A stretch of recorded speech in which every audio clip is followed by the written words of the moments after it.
With the COP climate conference set to begin next week in Brazil, the European Union has reached an agreement on a new set of climate targets.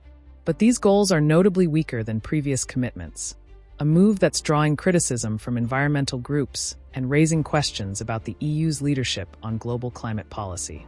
Analysts say the timing was critical. European leaders wanted to present a united front at COP.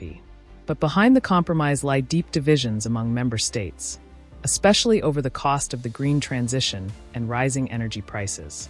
The result is a plan seen by many as a step backwards for Europe's climate leadership. From Berlin, DW's Mathis Rickman joins us to unpack what these new targets mean and why they were pushed through now.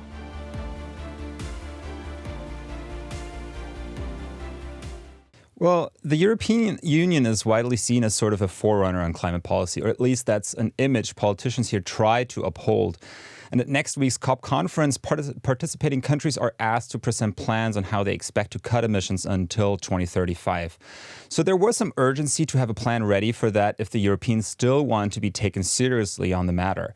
The EU's new compromise suggests to cut emissions in the next 10 years between about 66% and about 72%. But that was just what was needed to present in Belém in Brazil next week. The bigger picture seen from here is that there is a new compromise on climate targets for 2040.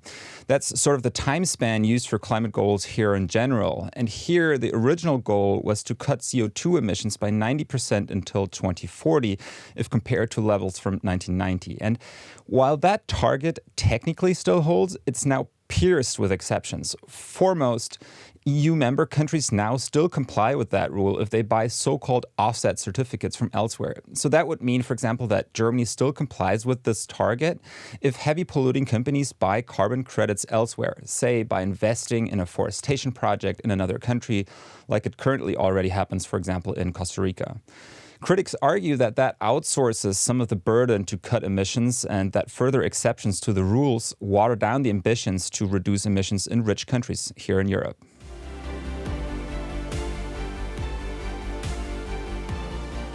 I think there are at least two factors at play that need to be taken into consideration. First, climate policy globally is seeing a retreat. That comes as climate-induced natural disasters are picking up globally, for example, with heavy flooding in Spain last year.